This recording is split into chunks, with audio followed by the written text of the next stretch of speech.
क्यों जीवन को खा जाती है। शिव ने नारद से बताया रहस्य। भगवान शिव ने इसी बात को समझाया है।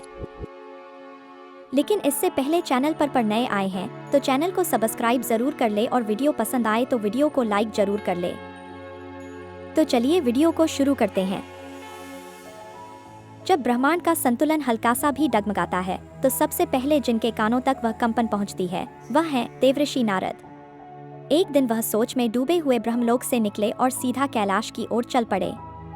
उनके मन में एक प्रश्न घुमड़ रहा था, हे प्रभु, क्यों आजकल मनुष्य इतना विचलित, इतना दुखी, इतना तनावग्रस्त रहता है। कैलाश श्वेत हिम से आच्छादित था। नीलकंठ भगवान शिव ध्यान में लीन थे। उनके आसपास सर्पों की सिसकारे, डमरू की कंपन और गंगा की धारा का मधुर कलकल वातावरण में अद्भुत लय भर रही थी। तभी दूर से नारद मुनि की वीणा की झंकार सुनाई दी। वे धीरे धीरे चलते हुए शिव के चरणों में पहुंचे। शिव ने अपनी जटाओं को हल्के से हिलाया, जिससे समय कुछ क्षणों के लिए थम गया।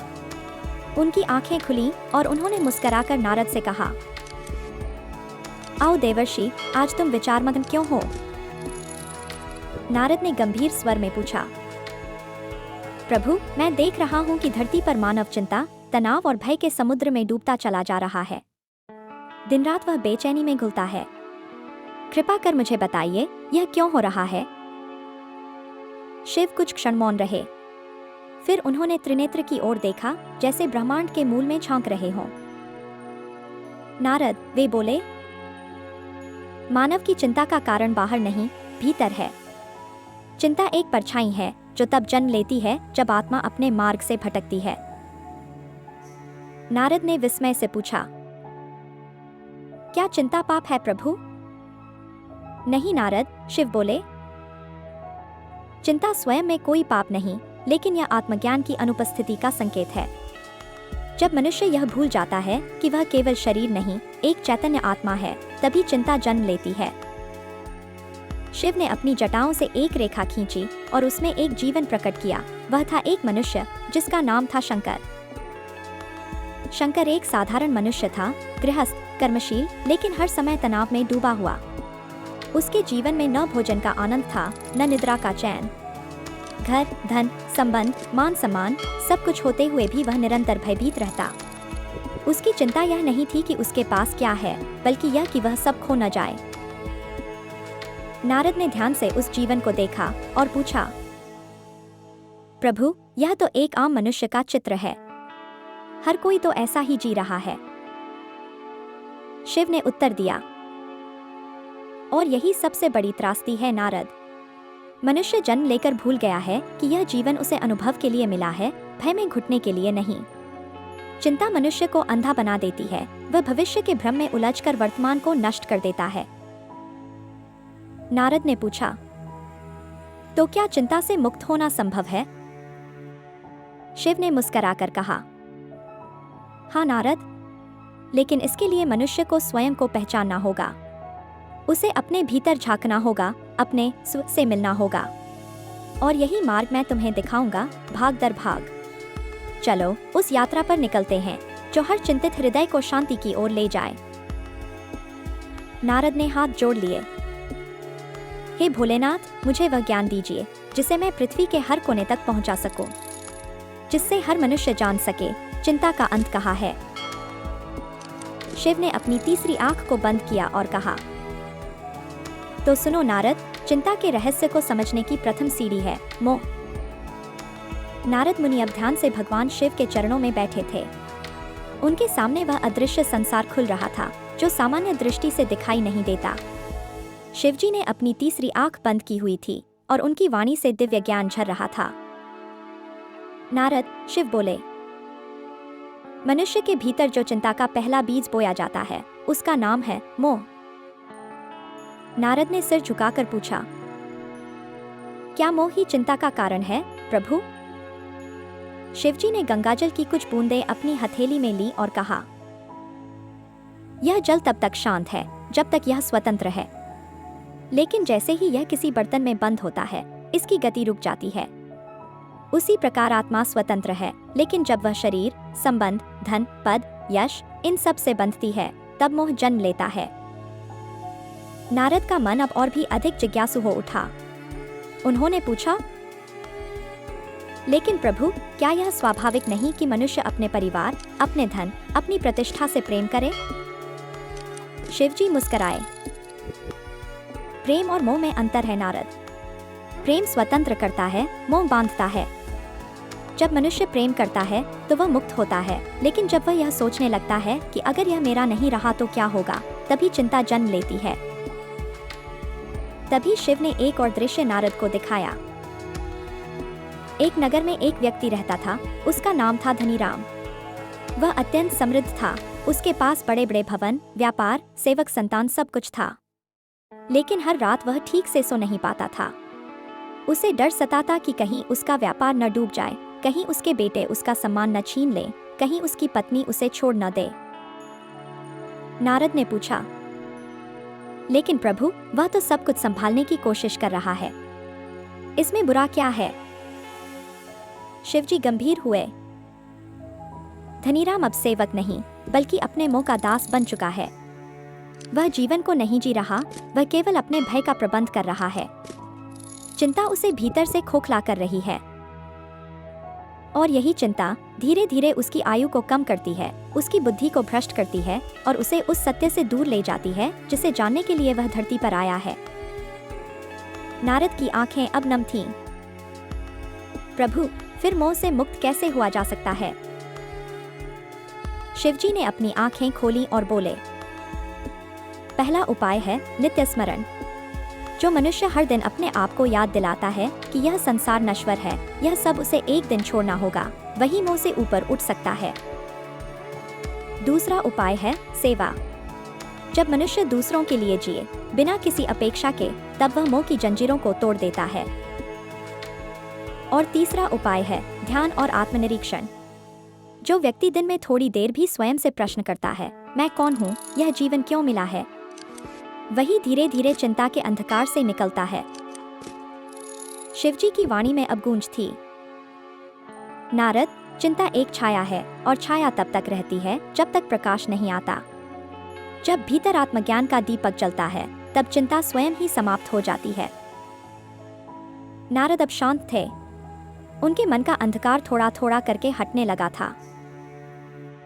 लेकिन शिवजी बोले, अभी तो यह शुरुआत है नारद।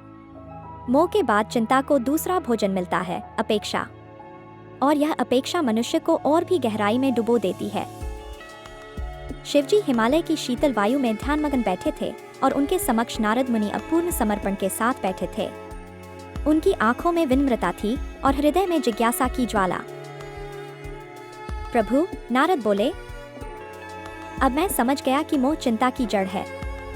लेकिन आपने कहा था कि चिंता की दूसरी सीढ़ी अपेक्षा है। कृपा करके उसका रहस्य भी प्रकट करें।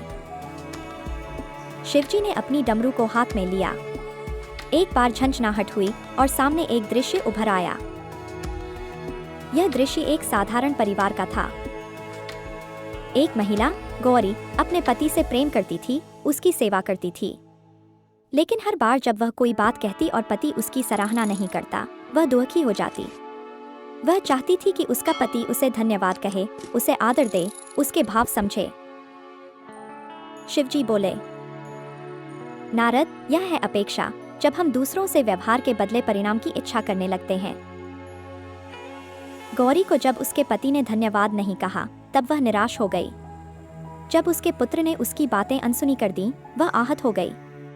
और जैसे जैसे यह अपेक्षाएं बढ़ती गईं, चिंता ने उसका हृदय घेर लिया।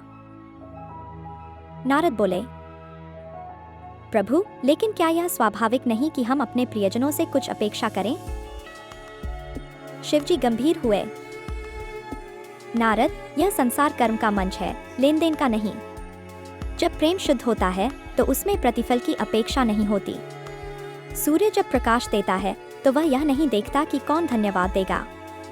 वायु जब बहती है तो वह यह नहीं देखती कि कौन उसका स्वागत करेगा। ऐसे ही जब मनुष्य निष्काम भाव से कर्म करता है, तभी उसका मन शांत होता है। अपेक्षा एक सूक्ष्म ताला है जो आत्मा को बांध देता है। जब हम यह सोचने लगते हैं कि हमारे लिए कौन क्या कर रहा है, तभी चिंता का अगला चरण जन्म लेता है, असंतोष। नारद मुनि ने अब गहरी सांस ली। प्रभु, क्या समाधान है अपेक्षा से मुक्ति का? शिवजी बोले, 3 उपाय हैं नारद। पहला, कृतज्ञता। जो व्यक्ति प्रतिदिन अपने जीवन में जो कुछ मिला है उसका आभार करता है, वह अपेक्षा से मुक्त होने लगता है। दूसरा, स्वीकृति। जब मनुष्य यह स्वीकार कर लेता है कि संसार उसके अनुसार नहीं चलेगा, तब उसकी आत्मा स्थिर होती है। तीसरा, ध्यान। ध्यान में आत्मा अपनी असली स्थिति को पहचानती है, जहां उसे किसी और की आवश्यकता नहीं होती। तभी शिवजी ने एक तीसरा दृश्य दिखाया।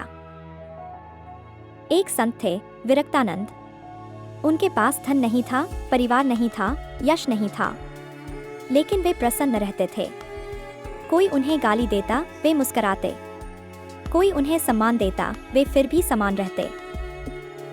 यह है वास्तविक स्वतंत्रता नारद। जब मनुष्य अपने कर्म को ईश्वर की पूजा समझकर करता है और प्रतिफल की चिंता नहीं करता, तभी उसका मन शुद्ध होता है। शिवजी की वाणी अब दिव्य तेज से गूंज रही थी। मोह बांधता है शरीर को, अपेक्षा बांधती है मन को, और अगली सीढ़ी बांधती है आत्मा को, और उसका नाम है पछतावा। नारद का रोम रोम कांप गया। प्रभु, क्या चिंता का तीसरा कारण पछतावा है? शिवजी ने सिर हिलाया। हाँ, और वह सबसे घातक है। यह आत्मा की स्मृति को भी जला देता है। हिमालय की शांति अब और भी गहरी हो चली थी। बर्फ की सफेद चादर जैसे शिवजी के वचनों का साक्षात स्वरूप बन गई थी। नारद मुनि अब एकदम स्थिर बैठे थे, ना मृदंग की धुन, ना कोई प्रश्न, बस एक अगली सीख का इंतजार। शिवजी बोले, नारद, चिंता का तीसरा कारण है पछतावा।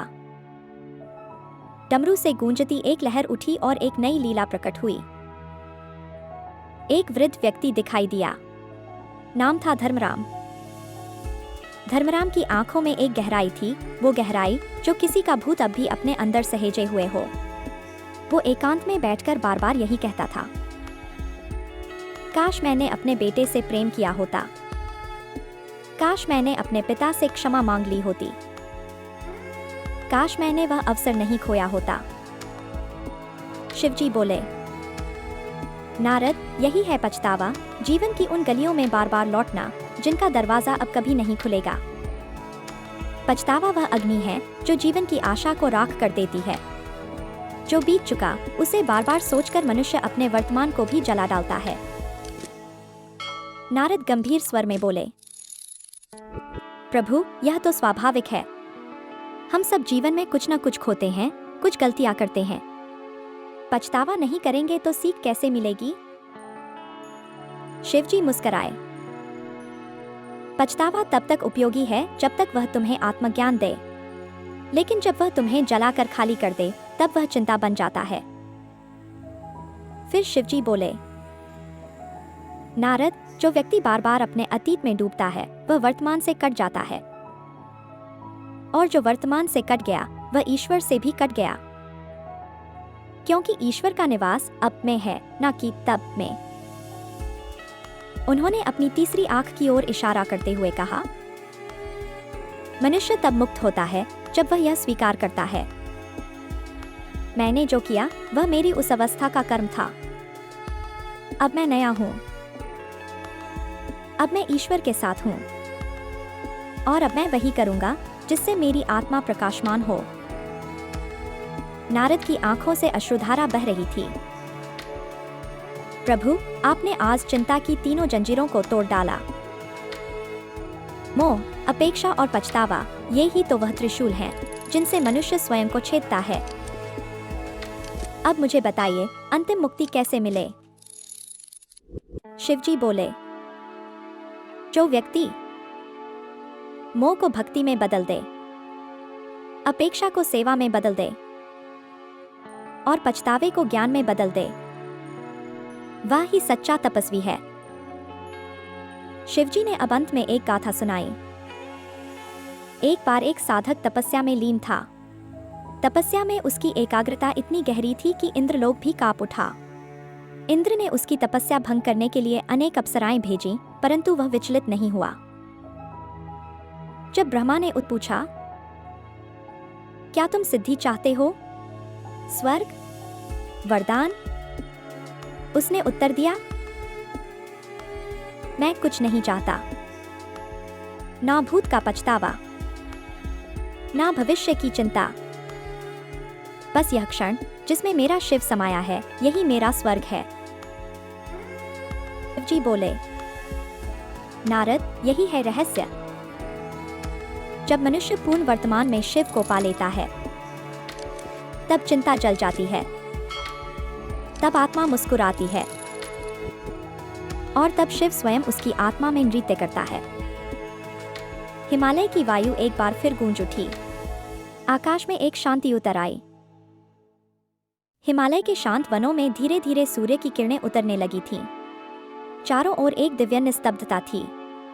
आकाश जैसे सुन रहा था, पर्वत जैसे थम गए थे, और नदियां जैसे ठहर गई थी, क्योंकि आज भगवान शिव ने नारद मुनि को वह ज्ञान दिया था जो करोड़ों जन्मों की साधना के बाद भी बहुतों को नहीं मिलता। नारद मुनि मौन थे। उनके हाथ से मृदंग धीरे धीरे गिर गया था। आंखें भीगी हुई थीं। उन्होंने देखा कि अब उनके भीतर भी वैसी ही नीरवता जन्म लेने लगी है जैसी कैलाश पर छाई हुई थी। वे बोले, प्रभु, मैंने आज जाना कि चिंता कोई बाहरी शत्रु नहीं है, बल्कि वह एक विचार है जिसे हमने गले लगा लिया है, एक अंधकार जिसे हमने घर बना लिया है। अब मैं जान गया, शिवत्व केवल ज्ञान नहीं, वह जीने का एक स्वरूप है। शिवजी ने मंद मुस्कान के साथ कहा, नारद, मनुष्य जब यह समझ जाता है कि जीवन में जो हुआ वह ईश्वर की इच्छा थी, जो हो रहा है वह उसके कर्मों का फल है, और जो होगा वह उसकी चेतना की दिशा पर निर्भर है, तब वह चिंता से मुक्त हो जाता है। और जब चिंता मिट जाती है, तब शिव प्रकट होते हैं, क्योंकि शिव का वास केवल उस हृदय में होता है जहां मौन हो, संतोष हो और समर्पण हो।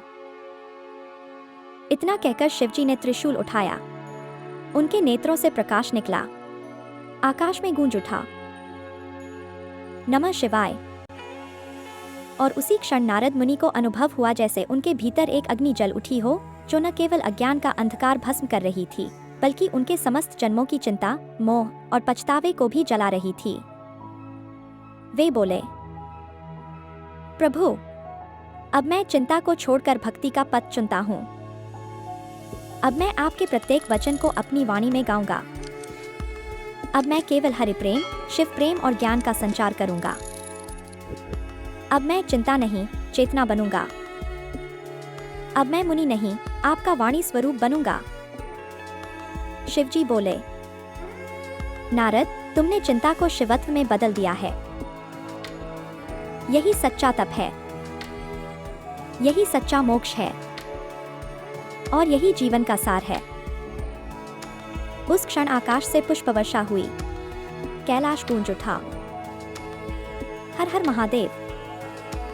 हर चिंता का अंत शिव से है। हर समाधान का आरंभ शिव से है, और हर आत्मा का परम लक्ष्य शिव है। नारद मुनि झुक गए। उनकी आंखों से अश्रुधारा बह रही थी। शिवजी अंतर्धान हो गए, पर उनके वचन वायुमंडल में गूंजते रहे। और आज भी जब कोई भक्त मन की चिंता से टूटने लगता है, तो यही वचन उसकी आत्मा में पुनः गूंजते हैं। मैं शिव हूं, और शिव कभी चिंता नहीं करता। कहानी समाप्त होती है, लेकिन शिव की लीला अनंत है।